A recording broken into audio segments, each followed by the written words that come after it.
Praise the Lord. കർത്താവിന്റെ നാമം വാഴ്ത്തപ്പെടുമാറാകട്ടെ.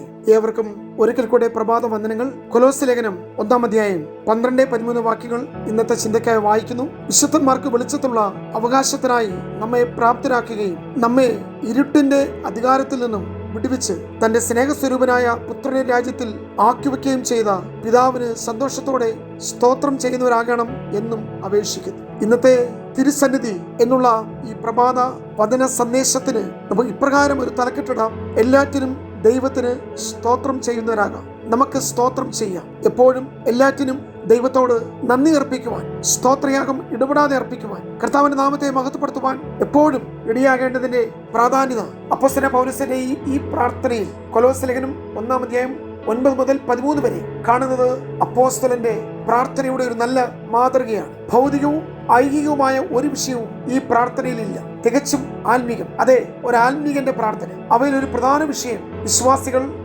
സന്തോഷത്തോടെ സ്തോത്രം ചെയ്യുന്നവരാകണം എന്നുള്ളതാണ്. എഫെസ്യ ലേഖനം 6:6 അത് നാം മനസ്സോടെ ചെയ്യണം. 1 തെസ്സലോനിക്കർ 5:17-18 വാക്യങ്ങളിൽ നാം എപ്പോഴും സ്തോത്രം ചെയ്യുന്നത് ദൈവ ഇഷ്ടമാണ്. നാം ദൈവസന്നിധിയിൽ നന്ദിയുള്ള ഹൃദയം, ഇടപെടാതെ ദൈവത്തിന് നന്ദി അർപ്പിക്കൽ, സ്തോത്രമെന്ന യാഗം, സ്തുതികളാലും സ്തോത്രത്താലും കർത്താവിന് ആരാധന, മഹത്വം നൽകുക.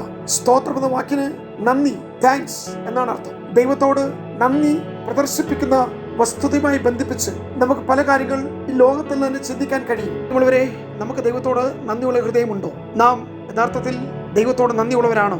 ദൈവത്തെ അറിഞ്ഞിട്ടും ദൈവം നൽകുന്ന ശ്വാസം, വെളിച്ചം, ആഹാര നീരാഹാരങ്ങൾ എല്ലാം അനുഭവിച്ചിട്ടും സ്വസ്ഥതയുള്ള ജീവനെ കഴിച്ചിട്ടും പലപ്പോഴും അത്യുന്നതനോട് നന്ദി കാണിക്കാത്ത, നന്ദി പറയാത്ത, ജ്ഞാനികളെന്ന് അഭിമാനിക്കുന്ന ഒരു കൂട്ടം മൂഢന്മാരെ പോലെ ദൈവനിഷേധികളായി നാം തീരാറുണ്ട്. വിശുദ്ധ തിരുവഴുത്തിൽ ലൂക്കോസിന്റെ സുവിശേഷം 17:19 നിസ്സഹായനും അനർഹനുമായ ഒരു പുറജാതി കുഷ്ഠരോഗി ദൈവകൃപ ഒന്നു മാത്രം കൊണ്ട് ശുദ്ധീകരിക്കപ്പെട്ടു. കർത്താവിന്റെ കൽപ്പനയാൽ അവൻ ശുദ്ധനാക്കപ്പെട്ടു. എങ്ങനെ നന്ദി പറയാതിരിക്കാൻ കഴിയും? മറ്റാരും ക്രിസ്തുവിന്റെ അടുക്കൽ മടങ്ങി വരാതിരുന്നപ്പോഴും സൗഖ്യമായ കുഷ്ഠരോഗി കടന്നു വന്ന് കർത്താവിനോട് നന്ദി പറഞ്ഞു. അതാണ് പ്രിയമുള്ളവരെ യഥാർത്ഥ നന്ദിയുള്ളവർ. നാം ഹൃദയംഗമായി ദൈവത്തോട് നന്ദിയുള്ളവരാണോ? അപ്രകാരം ദൈവസന്നിധിയിൽ സ്തോത്രം അർപ്പിക്കുവാൻ നാം തയ്യാറാണ്.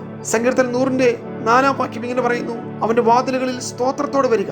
സ്തോത്രം കൂടാതെ ഒരു വ്യക്തി പ്രാർത്ഥിക്കുമ്പോൾ പ്രാർത്ഥനയുടെ ചിറകുകൾക്ക് പറക്കുവാൻ കഴിയാത്ത വിധം കൊളുത്തിടുകയാണെന്ന് വേദപണ്ഡിതൻ അഭിപ്രായപ്പെടുന്നു. പ്രാർത്ഥിക്കുന്ന ഒരു ദൈവവേദൽ എപ്പോഴും സ്തോത്രം ചെയ്യും. കാരണം പ്രാർത്ഥനയിൽ അപ്രകാരമുള്ള നന്ദി അർപ്പണമുണ്ട്. അഥവാ സ്തോത്രം പ്രാർത്ഥനയുടെ അവിഭാജ്യ ഘടകമാണ്. 1 തിമോഥെയോസ് 2:1-2 വാക്യങ്ങളിൽ പ്രാർത്ഥനയിൽ എന്തെല്ലാമുണ്ട്? യാചന, സപ്ലിക്കേഷൻ. പിന്നെ നാം കാണുന്നത് പക്ഷപാതം, ഇന്റർസെഷൻ. അവസാനമായി സ്തോത്രം, താങ്ക്സ് ഗിവിംഗ്. അല്ലെങ്കിൽ അതുകൊണ്ട് പ്രിയമുള്ളവരെ, ആരാധന, പ്രാർത്ഥന എന്നിവയിലെ ഏറ്റവും അടിയന്തര പ്രാധാന്യമുള്ള ഘടകമാണ് സ്തോത്രം.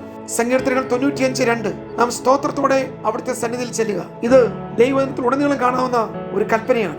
സ്തോത്രം, ഇംഗ്ലീഷ് അതിന് താങ്ക്സ് എന്നും സ്തുതിക്ക് പ്രൈസ് എന്നിങ്ങനെ 2 കാര്യങ്ങൾ മിക്കപ്പോഴും പറയുന്നുണ്ട്. മിക്കവാറും നമുക്ക് സ്തോത്രവും സ്തുതിയും തമ്മിലുള്ള വ്യത്യാസം നാം തിരിച്ചറിയുന്നില്ല. ഇവ രണ്ടും ഒന്നാണെന്ന് ധരിച്ച് ആരാധനയിൽ നാം ഇവ ഒന്നിച്ചുപയോഗിക്കും. എന്നാൽ സ്തുതി, പ്രൈസ് എന്ന് പറയുന്നത് ദൈവം ആരാണെന്നറിഞ്ഞ് അവിടുത്തെ മഹത്വത്തെ ധ്യാനിച്ച് അർപ്പിക്കുന്നതാണ് സ്തുതി.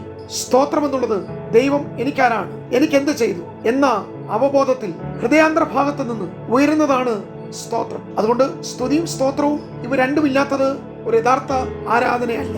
സ്തുതിയുടെ പ്രാധാന്യതയും സ്തോത്രത്തിന്റെ പ്രാധാന്യതയും രണ്ടും തിരിച്ചറിഞ്ഞ് അത് മനസ്സിലാക്കി പിതാവാൻ ദൈവത്തെ സത്യത്തിലും ആത്മാവിലും ആരാധിക്കുന്നതാണ് യഥാർത്ഥ ബുദ്ധിയുള്ള ആരാധന. പ്രിയമുള്ളവരെ, സ്തോത്രാർപ്പണവും ഒരു യാഗമാണ്. എബ്രായ ലേഖനം 13:16 അങ്ങനെ യേശുവും സ്വന്തം രക്തത്താൽ ജനത്തെ വിശുദ്ധീകരിക്കേണ്ടതിന് നഗരവാതിലിന് പുറത്തു വെച്ച് കഷ്ടമനുഭവിച്ചു. അതുകൊണ്ട് നാം സ്തോത്രം അർപ്പിക്കുക. ഒരു യാഗത്തിന്റെ വിലയും പ്രാധാന്യവും ഒരു സ്തോത്രത്തിലുണ്ട്. അത് ഹൃദയഫലം മാത്രമല്ല, അധരഫലം, the fruit of our lips.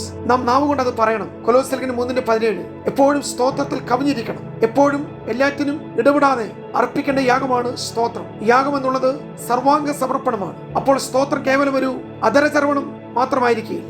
ഏകാഗ്രതയോടെ, നിർമ്മലതയോടെ, ചുറ്റുപാടുകളെയും പരിസരങ്ങളെയും മറന്ന് ദൈവിക നന്മകളിൽ മനവും ഹൃദയവും ഉറപ്പിച്ച് ഹൃദയത്തിന്റെ ആഴത്തിൽ നിന്ന് അധരങ്ങളിലൂടെ ബഹിർഗമിക്കുന്നതാണ് സ്തോത്രയാഗം. എന്നാൽ ഈ തിരിച്ചറിവ് പ്രാകൃത മനുഷ്യനില്ല. അവൻ ദൈവത്തെ ദൈവമെന്നോർത്ത് മഹത്വീകരിക്കുകയോ നന്ദി കാണിക്കുകയോ ചെയ്യാതെ തങ്ങളുടെ നിരൂപണങ്ങളിൽ വ്യർത്ഥരായിത്തീർന്നു. അവരുടെ വിവേകമില്ലാത്ത ഹൃദയം ഇരുണ്ടുപോയി. റോമർ 1:21. അപ്പോസ്തലനായ പൗലോസ് പറയുന്നു, അന്ത്യകാലത്ത് മനുഷ്യർ നന്ദി കെട്ടവരാകും. ഈ നന്ദി കേടെന്ന് പറയുന്നത് ഒരു പ്രാകൃത വികാരമാണ്. എന്നാൽ സങ്കീർത്തനങ്ങളെല്ലാം ഉടനീളം ദൈവം ചെയ്ത ഉപകാരങ്ങൾ ഒരിക്കലും മറക്കരുത്. ഓർക്കണം, എല്ലാറ്റിനും എപ്പോഴും ഇടപെടാതെ ദൈവത്തിന്റെ മഹത്വത്തെ ഓർക്കുവാനും വർണ്ണിക്കുവാനും ദൈവിക നന്മകളെ സ്മരിക്കുവാനും സ്തോത്രത്തോടു കൂടി നമ്മുടെ ദിവസം ആരംഭിക്കുവാൻ നമുക്കിടയാകുന്നെങ്കിൽ ആ ജീവിതം ധന്യമാണ്. ആ ദിവസം അത്ഭുതമായി മാറും. ആ നാഴികകൾ ദൈവ സാന്നിധ്യവും ദൈവമഹത്വവും അനുഭവിക്കുവാൻ ധാരാളം ഇടയായിത്തീരും. നമുക്ക് വീണ്ടും ഇന്ന് പകർക്കാലം മുതൽ ദൈവസന്നിധിയിൽ എല്ലാറ്റിനും ഇടപെടാതെ എപ്പോഴും സ്തോത്രം പറയുവാൻ ഏവർക്കും ദൈവ കൃപ നൽകട്ടെ.